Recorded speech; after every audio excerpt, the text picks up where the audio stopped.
বাংলাদেশ ও ভারতের মধ্যে ১৬২টি ছিটমহল বিনিময় কার্যকর হবার পর পঞ্চগড়, নীলফামারী, লালমনিরহাট ও কুড়িগ্রামে বিলুপ্ত ১১১টি ছিটমহলে কৃষিসহ অন্যান্য খাতে ঋণ দেওয়ার উদ্যোগ নেওয়া হয়েছে।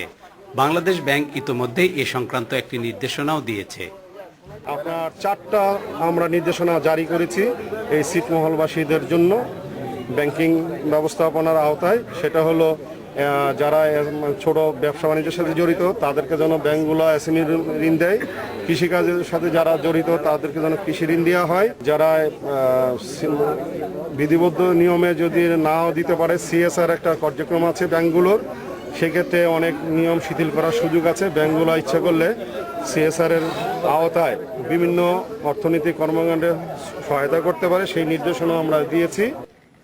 কিন্তু প্রচলিত আইনে বলা আছে তফসিলভুক্ত যে কোনো ব্যাংক থেকে ঋণ নিতে নাগরিকত্বের সনদ লাগবে, আর কৃষি ঋণের জন্য থাকতে হবে জমির মালিকানার দলিল সহ অন্যান্য কাগজপত্র। এছাড়া ১০ টাকায় কৃষকদের ব্যাংক হিসাব খোলার যে সুযোগ রয়েছে, নাগরিকত্বের সনদ না থাকায় এই মুহূর্তে বিলুপ্ত ছিটমহল বাসিন্দারা তা পাচ্ছেন না।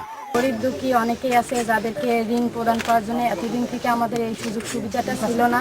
আমাদের যে জমির যে কাগজপত্র নাই, আমরা কি হিসেবে আমরা কৃষি ঋণ করিয়ে আমরা করে বেড়াবো, চাইবো তোমার কাছে। বাংলাদেশ ব্যাংকের রংপুর শাখার deputy general manager Joyanta Kumar Banik জানান, এ সমস্যার সমাধানে ইতোমধ্যেই কাজ শুরু হয়েছে। বিলুপ্ত ১১১টি ছিটমহলে ভূমির পরিমাণ জানা থাকলেও আবাদি জমির কোনো রেকর্ড এখনো পাওয়া যায়নি। Hasibur Rahman Bilu, independent news, Bogura.